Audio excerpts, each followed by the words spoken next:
अस्सलाम वालेकुम, welcome to my channel. मैं हूँ सिद्रा अकरम। आज मैं आपके सामने जो डेमो करने जा रही हूँ वो है रीका बनाना वैक्स। ठीक है, आज मैं आपको बताऊँगी रीका बनाना वैक्स कॉलर में किस तरह लगाई जाती है। जो है ना वैक्स मशीन है और सर्दियाँ हैं तो आप लोग सोचें कि वो किस तरह निकलेगी। कुछ लोग जो होते हैं ना चमचों के जरिए से निकाल रहे होते हैं, कुछ लोग होते हैं ना वो चमचों से निकालना शुरू कर देते हैं सर्दियों में ख़ास तौर पे, लेकिन वो बड़ा मुश्किल हो जाता है। लेकिन इसके लिए आप क्या कर सकते हैं, ब्लो ड्राई, पीछे से आप ब्लो ड्राई गर्म वाला जो है ना अच्छे से उसको करें तो हीट के ज़रिए से जो है ना निकलना शुरू हो जाती है वैक्स। ठीक है, गर्मियों में बड़े आराम से निकल आती है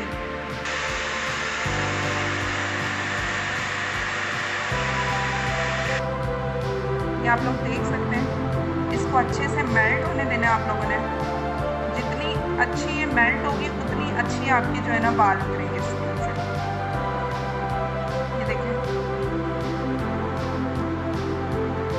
फुल गरम करना है आप लोगों ने। ये आप देख सकते हैं।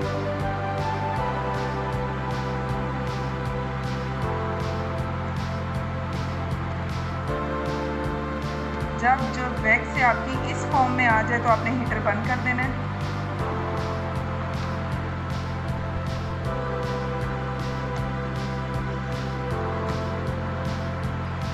चलें।